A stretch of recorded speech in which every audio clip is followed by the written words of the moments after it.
நம்மளோட உடம்புக்கு அதிக சக்தியையும் ஆரோக்கியத்தையும் தரக்கூடிய பச்சை பயிரை வச்சு தான் இன்னைக்கு நம்ம ஒரு ரெசிபி பண்ண போகிறோம் ஃப்ரெண்ட்ஸ். இதோட டேஸ்ட்டு மட்டன் கிரேவியவே தூக்கி சாப்பிட்றோம். நான்வெஜ் பிடிக்காது, சாப்பிட மாட்டோம் அப்படின்னு சொல்கிறவங்க இந்த மாதிரி பண்ணி சாப்பிட்டீங்கன்னா நான்வெஜ்ஜில் கிடைக்கிற எல்லா சத்துக்களும் இதுலேயும் இருக்குது ஃப்ரெண்ட்ஸ். பாசி பயிறு வச்சு வெஜ் ஈரல் குழம்பு எப்படி பண்ணலாம் அப்படிங்கிறத இப்போ நம்ம பார்க்கலாம். அதுக்கு முதல் நாள் நைட்டே கொஞ்சம் பாசி பயிரை எடுத்து நல்லா கழுவி தண்ணியை ஊற்றி நைட்டு ஃபுல்லாக ஊற வச்சிடலாம். மறுநாள் காலையில் எந்திரிச்சு பார்த்தோன்னா அது நல்லா ஊறி இருக்கும். இப்போ ஒரு மிக்சி ஜாரில் பாசி பயிறு, பச்சை மிளகா, சீரகம், வெள்ளைப்பூடு, உப்பு இதெல்லாம் சேர்த்து கொரன்னு அரைச்சி எடுத்துக்கலாம்.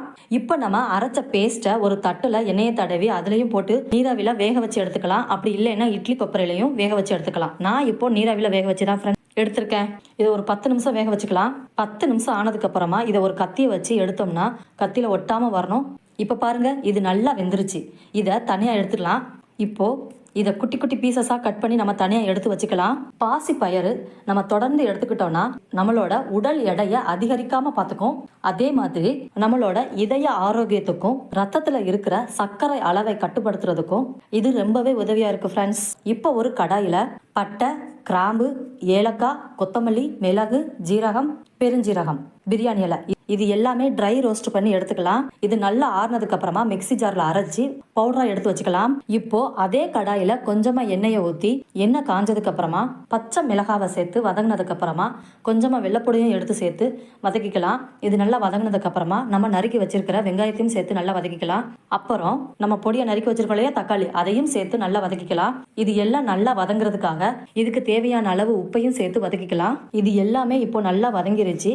அடுப்பை ஆஃப் பண்ணிட்டு இது ஆறுனதுக்கு அப்புறமா மிக்சி ஜார்ல அரைச்சு எடுத்துக்கலாம். இப்போ மறுபடியும் அதே கடாயில கொஞ்சமா எண்ணெயை ஊற்றி பிரியாணி இலையை போட்டு வதக்கிட்டு இப்போ நம்ம அரைச்சி எடுத்து வச்சிருக்கோம் இல்லையா வெங்காய தக்காளி கலவை, இதையும் சேர்த்து நல்லா வதக்கிக்கலாம். இது ஏற்கனவே வதக்கி அரைச்சதுனால இதோட டேஸ்ட் அருமையா இருக்கும் ஃப்ரெண்ட்ஸ். இப்போ இது நல்லா வதங்கிருச்சு. இது கூடவே நம்ம எடுத்து வச்சிருக்கிற மசாலா எல்லாமே சேர்த்துக்கலாம். மசாலா ஐட்டம்ஸ் எல்லாம் சேர்த்ததுக்கு அப்புறமா நல்லா வதக்கிக்கலாம். இது நல்லா சுண்டி வந்ததுக்கு அப்புறம் இந்த கிரேவிக்கு தேவையான அளவு தண்ணியை ஊற்றிக்கலாம். இப்போ அந்த தண்ணி நல்லா கொதிச்சிருச்சு. இப்போ நம்ம ஃப்ரெஷ்ஷாக அரைச்ச மசாலா பொடி அதையும் சேர்த்து நல்லா மிக்ஸ் பண்ணிக்கலாம். இது ஒரு 8ல இருந்து 10 நிமிஷம் நல்லா கொதிக்கட்டும். அந்த கொதிக்கிற கேப்பில் நம்ம தேங்காய் எடுத்து வச்சிருக்கோம் இல்லையா அந்த தேங்காவையும் மிக்சி ஜாரில் போட்டு நல்லா அரைச்சி எடுத்து வச்சுக்கலாம். இப்போ நல்லா கொதிச்சிருச்சு. இது கூட இப்போ நம்ம தேங்காய் கலவையும் சேர்த்து நல்லா மிக்ஸ் பண்ணிக்கலாம். இப்போ நம்ம பொடியா நறுக்கி எடுத்து வச்சிருக்கோம் இல்லையா பாசிப்பயிறு கியூப்ஸ், அதையும் இதோட சேர்த்து நல்லா மிக்ஸ் பண்ணிக்கலாம். எல்லாமே சேர்த்ததுக்கு அப்புறமா ஒரு 10 நிமிஷம் இதுக்கு நல்லா மூடி போட்டு கொதிக்க வைக்கலாம். ஒரு 10 நிமிஷம் கழிச்சு இதை எடுத்து பார்த்தோம்னா கிரேவி நம்ம ஃபர்ஸ்ட் இருந்ததை விட கொஞ்சம் கெட்டிப்பட்டு வந்திருக்கும். இப்போ நம்ம அடுப்பை ஆஃப் பண்ணிக்கலாம். கொத்தமல்லி தழை இருந்ததுன்னா அதை நல்லா ஸ்ப்ரெட் பண்ணி விட்டுக்கலாம். அவ்வளோதான் ஃப்ரெண்ட்ஸ், ரொம்பவே ஹெல்த்தியான முறையில் செஞ்ச வெஜ் ஈரல் குழம்பு சூப்பராக ரெடி ஆயிடுச்சு ஃப்ரெண்ட்ஸ்.